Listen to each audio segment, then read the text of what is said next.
Hello students. Solid वाले topic में हम एक नया क्वेश्चन देखते हैं हेक्सागोनल पिरामिड का। क्वेश्चन हमारे पास यहाँ लिखा हुआ है, a hexagonal pyramid of 25 mm base side and 50 mm long axis is resting on HP on one of its base corner. यहाँ तक हम देखते हैं, हमें डिस्क्रिप्शन दिया हुआ है कि ये जो ऑब्जेक्ट है हमारा वो हेक्सागोनल पिरामिड है।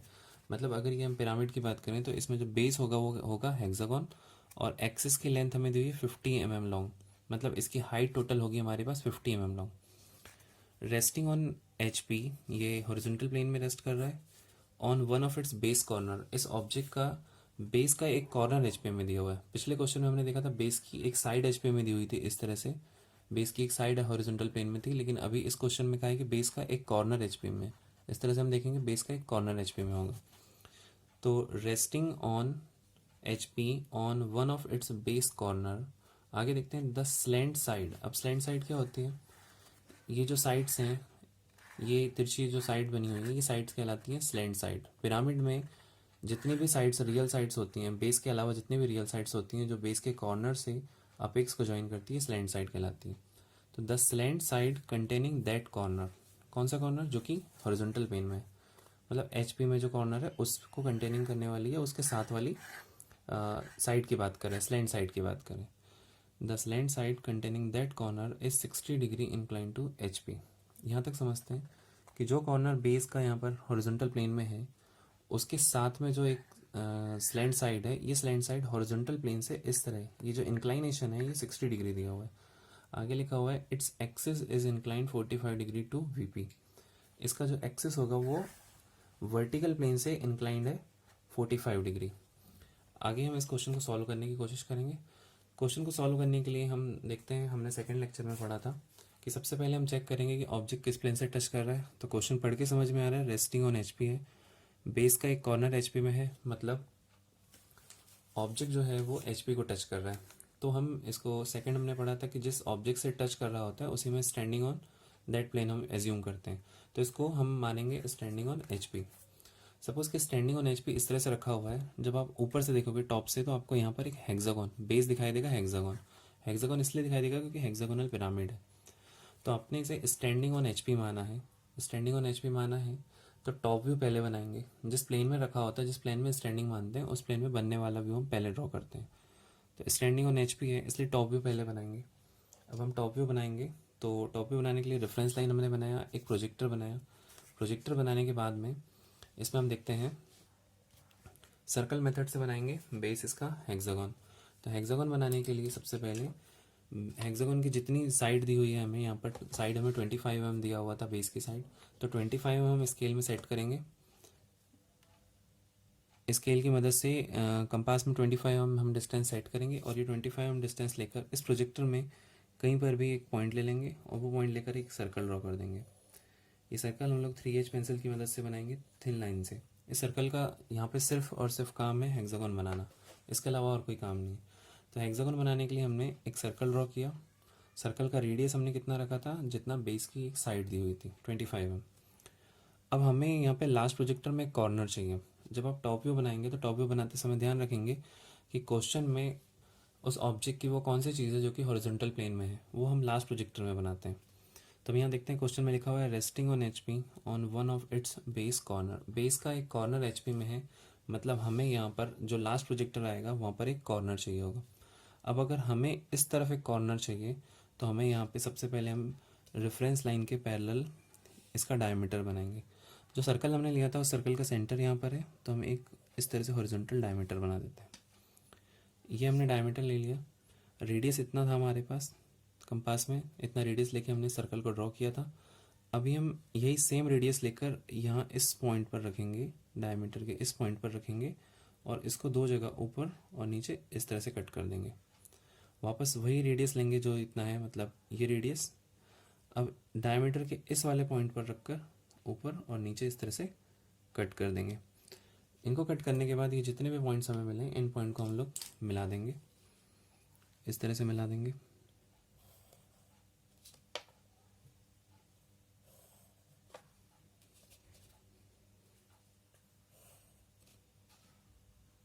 इन सारे पॉइंट्स को मिला देंगे तो हमें एक हेक्सागोन मिल जाएगा जिसकी साइड 25 mm अपने आप आ जाएगी।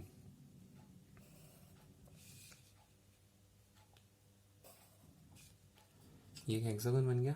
हेक्सागन बनाने के बाद हम चाहें तो इस सर्कल को इरेज कर सकते हैं। अगर ये ज़्यादा विजिबल है तो हम इसको इरेज कर दें, और अगर हमने इसे थिन लाइन से 2H या 3H पेंसिल की मदद से बनाया है तो ये वैसे भी ज़्यादा विजिबल नहीं होगा, तो इतना बनाकर भी हम छोड़ सकते हैं। अब देखिए इसका सेंटर निकालना पड़ेगा। सबसे पहले इसके नाम लिख देते हैं। इसका नाम लिख देते हैं ABCDEF। ये 6 पॉइंट बेस के पॉइंट हो गए। अब हम इसमें ढूंढेंगे इसका अपेक्स। तो हमने पिछले क्वेश्चन में भी देखा था कि अपेक्स हमेशा, अगर ये इस तरह से रखा हुआ है तो ये जो अपेक्स है ये हमें सेंटर में दिखाई देता है। तो हम इसको सेंटर में बना देंगे।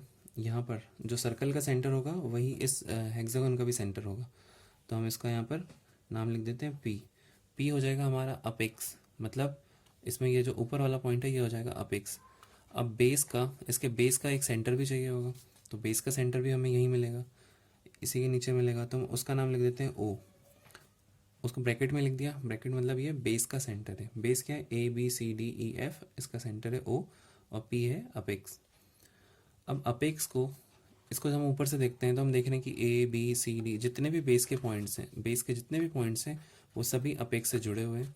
तो उन सभी पॉइंट को अपेक्स से जोड़ने के लिए हम यहाँ पर टॉप व्यू में सभी पॉइंट को अपेक्स से जोड़ देंगे। A P से जुड़ा हुआ है, उसी तरह B से P को भी जोड़ देंगे,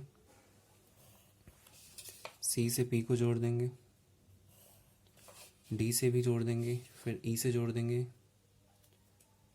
ये सारी स्लैंट साइड्स हैं जो कि हम इनको जोड़ रहे हैं। ये सभी को हमने मिला दिया यहाँ पर।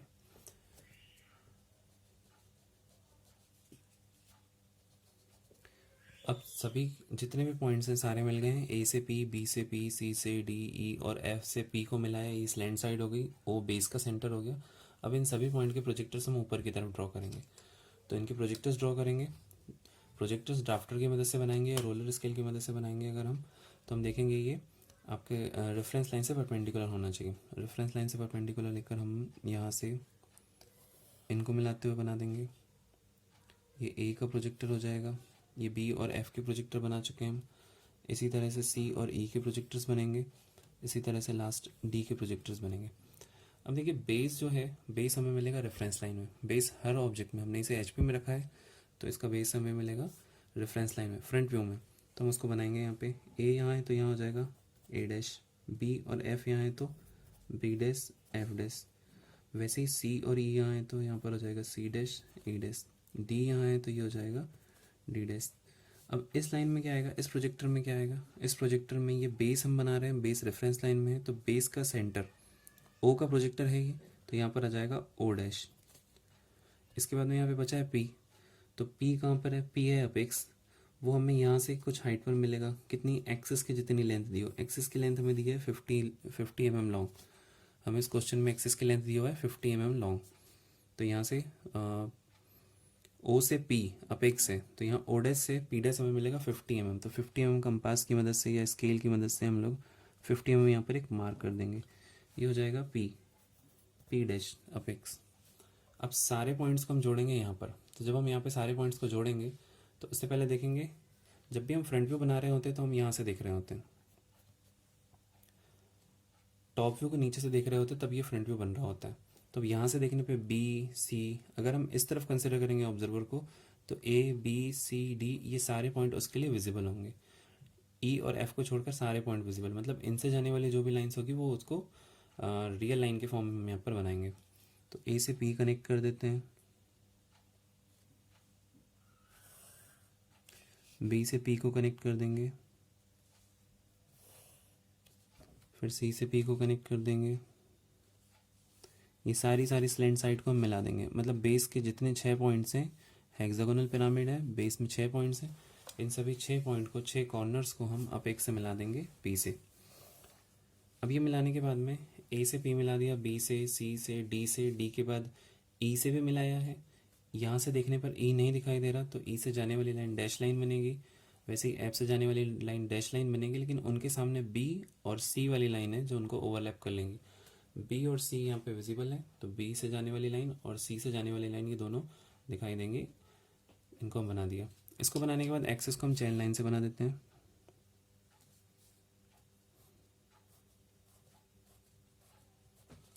एक्सिस को हमने चेन लाइन से ड्रॉ कर दिया और इनके डायमेंशंस यहाँ पे मेंशन कर देते हैं। इसकी डायमेंशन, इसकी साइड थी, बेस की एक साइड थी 25 mm, तो हम यहाँ पर 25 mm मार्क कर देंगे, डायमेंशंस बना देंगे।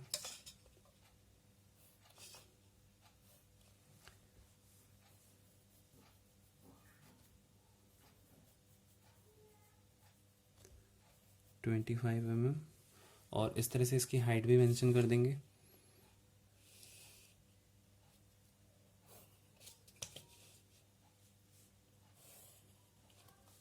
हाइट हमें दी हुई थी 50 mm, तो 50 mm हाइट मेंशन कर देंगे यहाँ पर।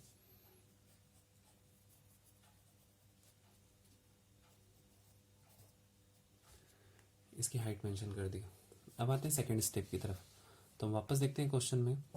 सेकंड स्टेप में हम वो काम करते हैं, हमने सेकंड लेक्चर में पढ़ा था कि सेकंड स्टेप में एक इंक्लाइनेशन करेंगे। तो यहाँ पे फ्रंट व्यू का इंक्लाइनेशन करेंगे और कितना इंक्लाइनेशन करेंगे, तो पहले क्वेश्चन देख लेते हैं। हमने ऑब्जेक्ट को जिस प्लेन में रखा हुआ माना होता है उस प्लेन के साथ वाला इंक्लाइनेशन हम पहले करते हैं। यहाँ पर सेकंड स्टेप और थर्ड स्टेप दो स्टेप बनेंगे, दोनों स्टेप में इंक्लाइनेशंस होंगे। तो पहले हम वो वाला इंक्लाइनेशन करते हैं जिस प्लेन में आपने ऑब्जेक्ट को रखा है उस प्लेन के साथ वाला इंक्लाइनेशन।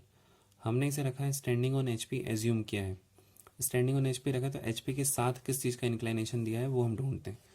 यहाँ पर हमें दिया हुआ है कि the slant side containing that corner is 60 degree incline to H P. देखिए हॉरिजॉन्टल प्लेन के साथ 60 डिग्री इंक्लाइनेशन दिया है किसका, स्लैंट साइड का।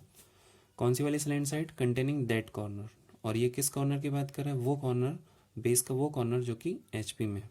तो हम ढूंढते हैं बेस का वो कॉर्नर कौन सा है। तो हमने देखा था कि लास्ट प्रोजेक्टर में जो कॉर्नर होगा वो वाला कॉर्नर यहाँ पर एच पी में कहलाएगा। तो इस बेस के 6 कॉर्नर में से ये डी है, डी वो वाला कॉर्नर है जो कि एच पी में होगा। तो डी से जाने वाली स्लैंट साइड कौन सी होगी, स्लैंट साइड होती है बेस के पॉइंट से अपेक्स तक मिलाने वाली साइड। तो डी और अपेक्स का नाम है पी, तो डी से पी, डी से पी यहाँ हमें दिखाई दे रहा है। यहाँ नहीं, हम फ्रंट व्यू की बात करते हैं, तो फ्रंट व्यू में डी से पी ये वो स्लैंट साइड है जिसका इंक्लाइनेशन 60 डिग्री हमें दिया हुआ है। तो अब हम इस साइड को 60 डिग्री यहाँ पर इंक्लाइन करके बनाएंगे। इस डायग्राम को इतना यहाँ पर घुमा के बनाएंगे कि ये जो साइड है वो 60 डिग्री इंक्लाइंड हो जाए। तो यहाँ कहीं थोड़ा सा आगे जाके हम यहाँ कहीं पर एक पॉइंट ले लेते हैं, 60 डिग्री इंक्लाइन करके हम एक लाइन बना देते हैं। पहले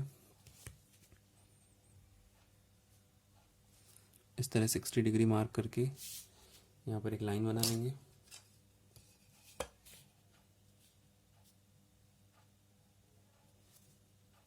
ये 60 डिग्री इंक्लाइन लाइन बना दिया।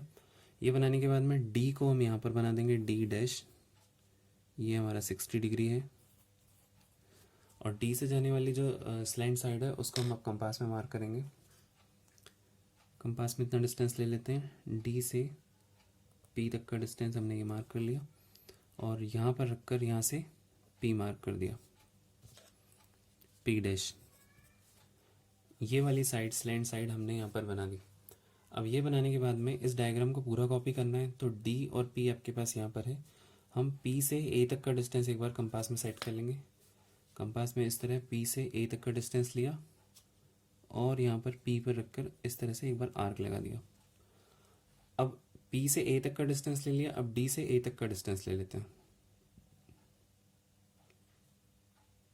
डी से ए तक का इस तरह से हमने ये डिस्टेंस मार्क किया, यहाँ डी पर रखा और ए के लिए इस तरह से काट दिया। तो ये कटने के बाद ये जो पॉइंट मिलेगा हमें वो हो जाएगा ए डैश। इनको मिला देते हैं।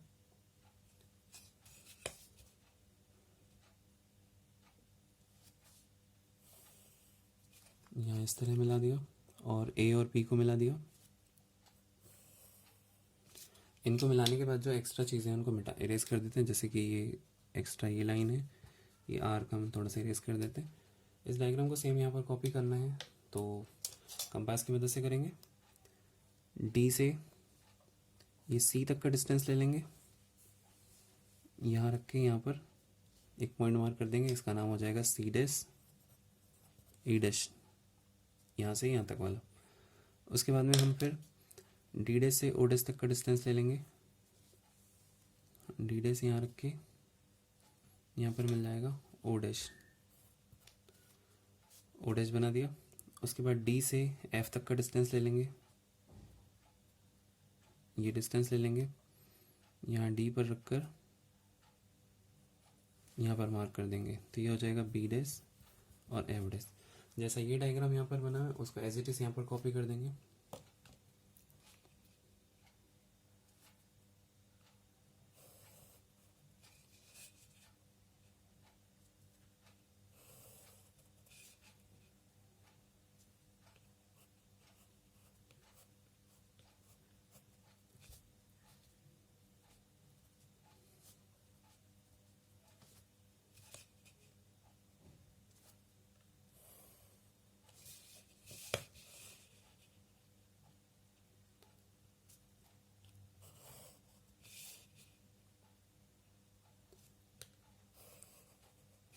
इस फ्रंट व्यू को यहाँ पर बना देने के बाद ये इंक्लाइनेशन ज़रूर लिखेंगे हम स्लैंट साइड का, जो कि क्वेश्चन में दिया हुआ है। Slant side containing that corner is 60 degree incline to H P, मतलब जो क्वेश्चन में दिया है हम वही बना रहे हैं।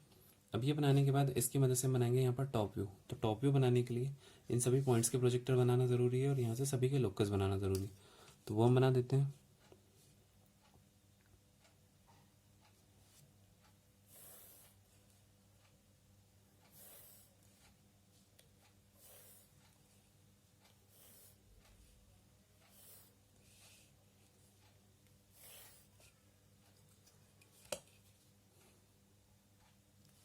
यहाँ पर इनके लोकस बना देंगे सभी पॉइंट्स के।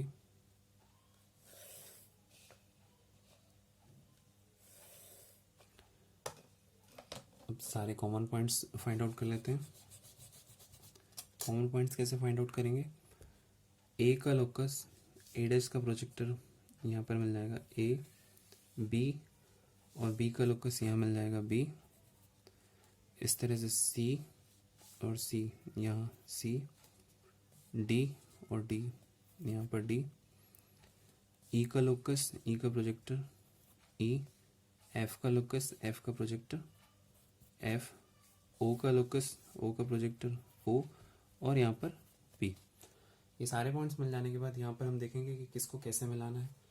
तो जब हम देखेंगे टॉप व्यू बनाने के लिए, पिछले बार क्वेश्चन में भी हमने देखा था, जब हम टॉप व्यू बनाते तो फ्रंट व्यू को ऑब्जर्वर ऊपर से देख रहा होता है। जब ऑब्जर्वर यहाँ से देख रहा है तो उसको सबसे पहले ये वाली लाइन दिखेगी, मतलब ये एक साइड है A dash P dash, slant side ये दिखेगी। तो हम सबसे पहले ए डैश पी डैश को ज्वाइन कर देते हैं।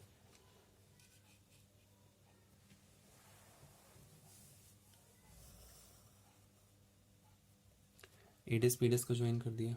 अब ए के बाद अगर मैं बी को पी से ज्वाइन करने की कोशिश करूँगा यहाँ पर बी को, तो ये डैश लाइन नहीं आएगी। हमें पता चल रहा है कि ए हमारे पास, मतलब ये कुछ इस तरह से है।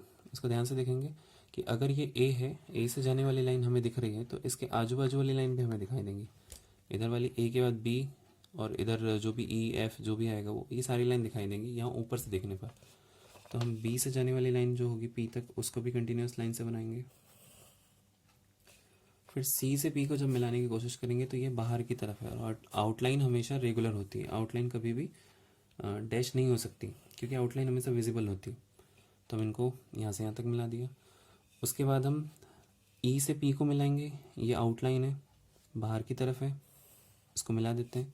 फिर एफ से पी, ये भी विजिबल होगा, इसको भी मिला देते हैं।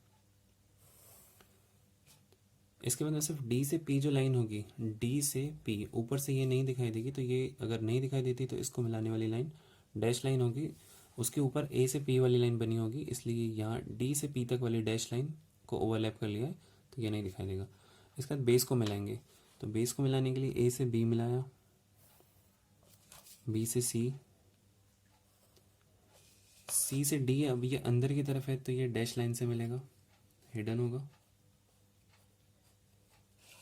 फिर डी से ई को मिलाएंगे इसी तरह, वो भी हिडन होगा। ई से एफ, एफ से वापस ए को मिला देंगे। अब बात करते हैं यहाँ पे एक्सिस की। तो एक्सिस हम चैन लाइन से बना सकते हैं, लेकिन एक्सिस के जस्ट ऊपर ए से पी वाली लाइन बनी हुई होगी, तो हम इसको यहाँ पे चैन लाइन से नहीं बनाएंगे क्योंकि ये एक रियल लाइन है और रियल लाइन उसको ओवरलैप कर लेगी। अब ये बनाने के बाद देखते हैं कि क्वेश्चन में और क्या बचा हुआ है जो हमने नहीं बनाया। क्वेश्चन में हमने यहाँ पर क्या नहीं बनाया, and its axis is inclined 45 degree to the VP. अब इस चीज़ को देखते हैं, 45 degree to the VP, axis का इंक्लाइनेशन दिया हुआ है, एक्सिस का इंक्लाइनेशन वीपी से। तो देखिए एक्सिस वीपी से इंक्लाइनेशन हमेशा रेफरेंस लाइन से नीचे की तरफ दिखाई देता है, टॉप व्यू में दिखाई देता है, तो हम बात करते हैं यहाँ पर एक्सिस की। ओ से पी हमारा एक्सिस है, ये रेफरेंस लाइन के पैरेलल है, मतलब ये अभी वीपी के पैरेलल है। इसे इंक्लाइन करना है 45 डिग्री। तो इस डायग्राम को अब हम इतना टर्न करेंगे कि इसका जो एक्सिस है वो 45 डिग्री यहाँ पर बन जाए। तो 45 डिग्री बनाने के लिए हम यहाँ पर एक लाइन बनाएंगे 45 डिग्री इंक्लाइन। तो लाइन बनाने के लिए एक काम करते हैं, पहले रेफरेंस लाइन के पैरेलल नीचे कुछ लाइन यहाँ पे कहीं पर भी एक लाइन बना देते हैं, छोटी सी लाइन रेफरेंस लाइन के पैरेलल। इसमें कहीं पर भी यहाँ पर एक पॉइंट ले लेंगे, इस पॉइंट पर 45 डिग्री इंक्लाइन लाइन बनाएंगे।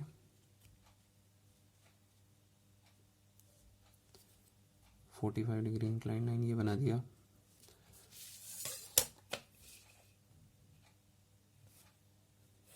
अब इस लाइन में हम इस एक्सिस को पहले मार्क करेंगे। तो एक्सिस बनाने के लिए सबसे पहले ये ओ वाला पॉइंट यहाँ कहीं पे मार्क कर दिया, यहाँ हो जाएगा ओ। फिर ओ से पी तक का डिस्टेंस ले लेंगे। इस ओ से पी तक वाले डिस्टेंस को हम कंपास में सेट करेंगे, यहाँ रखकर यहाँ से यहाँ तक पी मार्क कर देंगे। ये हमें मिल गया पी। ये 45 डिग्री इंक्लाइंड है, इसको हम बाद में मार्क करेंगे। अब उसके और क्या क्या बना सकते हैं, अभी ओ से डी, तो इसको मार्क कर लेते हैं। ओ से डी तक का डिस्टेंस लिया, यहाँ रखकर इसे यहाँ मार्क कर दिया, ये हो गया आपका डी। फिर ओ से ए तक का डिस्टेंस ऐसे ही ले लेंगे, यहाँ ओ से ये हो जाएगा ए, ये हो गया ए। अब बात करते हैं बी सी ई और एफ, इनको बनाने की, इनको मार्क करने की। तो ये पॉइंट्स बनाने के लिए हम ये दो लाइन अगर हमें मिल जाती है, बी एफ और ई से सी से ई वाली, अगर ये दो लाइन हमें यहाँ पे मार्क कर सकते हैं किसी तरह से, तो ये पॉइंट्स आराम से मिल जाएंगे। तो इनको मार्क करने के लिए हम देखते हैं कि ओ से कितने दूर पर ये पॉइंट है, मतलब जिस पर ये लाइन बनी हुई है, और ओ से इधर ही कितनी दूरी पर है। तो इनको मार्क करते हैं कंपास की मदद से। ओ से इस पॉइंट तक का डिस्टेंस लिया सबसे पहले, ये डिस्टेंस, उसको यहाँ रखकर यहाँ पर मार्क कर दिया। फिर ओ से इस साइड वाले पॉइंट को भी मार्क कर देते हैं, ये डिस्टेंस ले लेते हैं, ओ से इसे यहाँ रख कर। अब इन दोनों पॉइंट्स पर ये लाइन, इस ए पी, मतलब ये जो ए पी लाइन है आपके पास, ये वाली लाइन यहाँ पर, ये इस तरह से एक्सिस के साथ बनी हुई है, इस पर ये दोनों लाइन परपेंडिकुलर है। तो दोनों लाइन परपेंडिकुलर हैं, तो हम यहाँ पर ड्राफ्टर की मदद से या फिर प्रोटेक्टर की मदद से इस तरह परपेंडिकुलर लाइंस बना देंगे।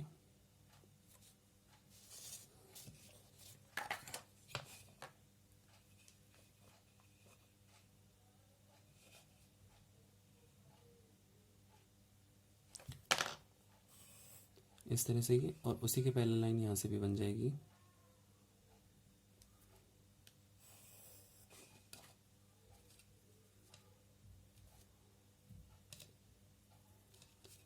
ये बन जाएगी। अब ये बनाने के बाद में हम यहाँ से F तक का डिस्टेंस ले लेंगे, कंपास में मेज़र कर लेंगे। ये F तक का, जितना यहाँ से F तक का डिस्टेंस है उतना ही यहाँ से E तक का डिस्टेंस होगा। तो यहाँ रख के यहाँ काटेंगे तो F मिल जाएगा, और यहाँ रख कर यहाँ काटेंगे तो यहाँ पर E मिल जाएगा। अब इधर चेक करते हैं, यहाँ से यहाँ B तक का डिस्टेंस जितना होगा उतना ही यहाँ से C तक का डिस्टेंस होगा। हम उतना डिस्टेंस यहाँ रख कर यहाँ मार्क कर देंगे, और उतना ही डिस्टेंस यहाँ रख कर यहाँ मार्क कर देंगे। सारे पॉइंट्स को मिला देंगे, ए के बाद इसका नाम हो जाएगा बी, सी, डी, ये ई और ये एफ। इन सारे पॉइंट को जैसे यहाँ पर मिलाया वैसे ही यहाँ पर मिला देते हैं।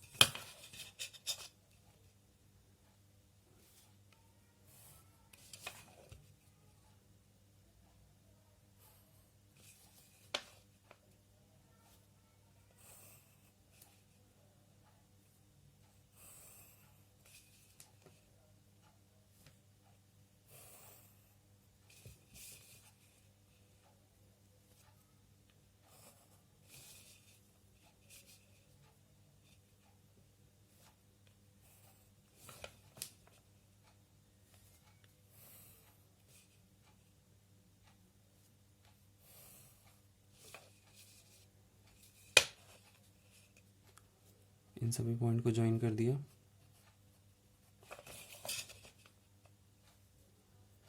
ये सेम डायग्राम हमने यहाँ से उठाकर सेम डायग्राम ये कॉपी कर दिया। अब ये डायग्राम बन जाने के बाद इसका इंक्लाइनेशन यहाँ पर मार्क कर देते हैं, ये 45 डिग्री है। हम चाहे तो इस लाइन को और आगे इस तरह से यहाँ बढ़ा देते हैं, ये 45 degree incline. Axis 45 degree VP से इंक्लाइन दिया हुआ था, हमने उसको इंक्लाइन करके बना दिया। अब इन सभी के प्रोजेक्टर और इनके लोकस की मदद से हम यहाँ पे डायग्राम बना देंगे। इस रेफरेंस लाइन को आगे की तरफ बढ़ा देते हैं।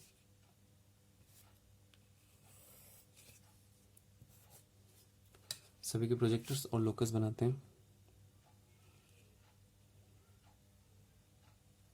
पहले इनके लोकस बना देते हैं।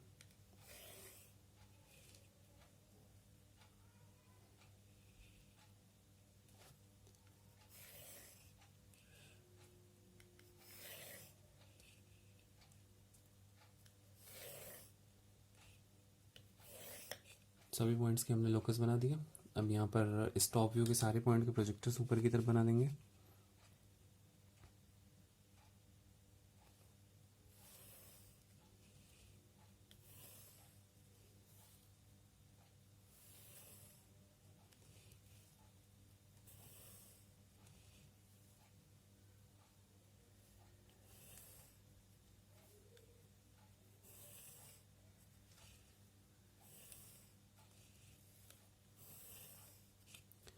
अब इन सभी पॉइंट में से कॉमन पॉइंट्स को फाइंड आउट कर लेते हैं। ए डैश और यहाँ से ए, यहाँ पर हो जाएगा ए डैश, बी का लोकस और बी का प्रोजेक्टर यहाँ पर बी डैश, सी का लोकस देखेंगे, सी का प्रोजेक्टर देखेंगे, यहाँ पर इंटरसेक्ट कर रहा है सी डैश। इस तरह डी यहाँ पे मिल जाएगा रेफरेंस लाइन में डी डैश। ई हमें थोड़ा ऊपर मिल जाएगा यहाँ पर ई डैश। इस तरह से एफ का लोकस यहाँ से जाएगा और एफ का लोकस, एफ का प्रोजेक्टर यहाँ पर मिल रहे हैं एफ डैश।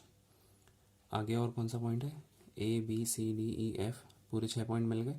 सेंटर देखते हैं, एक्सिस, ओ का लोकस, ओ का प्रोजेक्टर यहाँ पर हो जाएगा ओ डैश।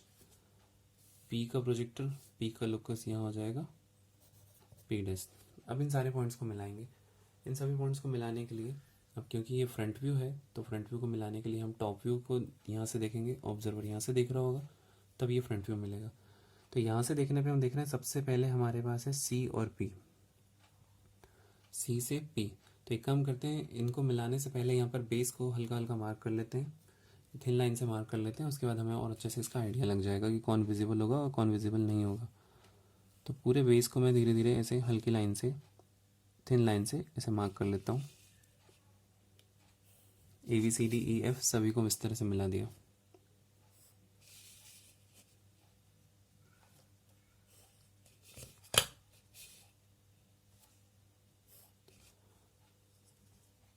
अब बेस के पॉइंट को हम मिलाने वाले हैं अपेक्स से, तो वो मिलाने के लिए यहाँ से देखेंगे सबसे पहले तो आपको सी और पी, ये लाइन आपके ऑब्जर्वर के सबसे पास है, तो सी से पी तक हम कंटिन्यू लाइन पहले बना देंगे।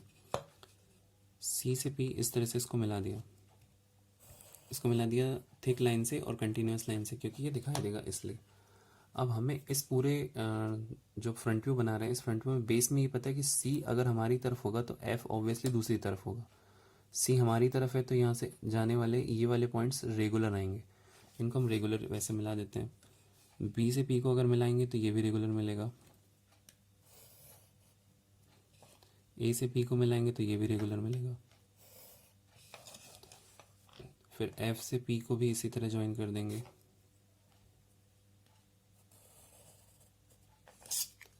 उसी तरह सी से पी को मिला देंगे।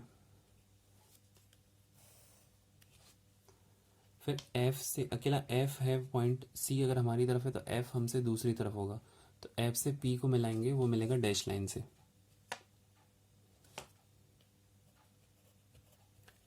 ये सारी स्लैंट साइड को हमने पहले ज्वाइन कर दिया। बेस के जितने भी पॉइंट थे उनसे हमने अपेक्स को मिला दिया।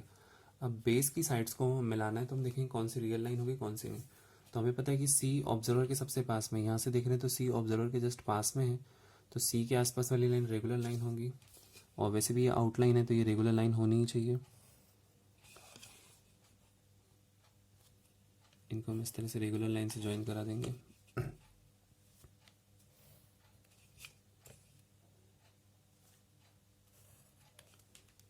अब सी से एफ और एफ से ए, ये डैश लाइन आएगी क्योंकि ये पीछे की तरफ है, अंदर की तरफ है, जो कि विजिबल नहीं होगी। इनको हम डैश लाइन से बना देंगे। ये बनाने के बाद अब बचा है ओ से एफ, तो ये बन जाएगा चेन लाइन। यहाँ पर अगर ये ओवरलैप नहीं करता है तो हम बना देंगे। वैसे यहाँ पर इस डायग्राम में ये ओवरलैपिंग की कंडीशन दिख रही है कि ओ से पी अगर बनाया जाएगा चेन लाइन तो सी और पी वाली लाइन उसको ओवरलैप कर लेगी, तो इसको नहीं बनाते हैं, इसको छोड़ देते हैं। इस तरह से ये हमारा क्वेश्चन कंप्लीट हो गया। क्वेश्चन में हमें दिया हुआ था कि एक हेक्सागोनल पिरामिड था, 25 base side, 50 long axis. H में इसके बेस का एक कॉर्नर था, तो हमने बेस का एक कॉर्नर यहाँ पर ले लिया था। लास्ट प्रोजेक्टर में उस कॉर्नर से जाने वाली जो स्लैंट साइड थी वो 60 डिग्री इंक्लाइन थी, तो हमने यहाँ 60 डिग्री एच से इंक्लाइन किया। इसे स्टैंडिंग ऑन एच माना था, इसलिए एच वाला इंक्लाइनेशन पहले किया और वी वाला इंक्लाइनेशन उसके बाद में किया। तो ये क्वेश्चन कंप्लीट हो जाता है इस तरह से। इसी में अगर हम थोड़े थोड़े चेंजेस होते हैं तो किस तरह से क्वेश्चन चेंज होते हैं ये अगली नेक्स्ट लेक्चर में देखते हैं।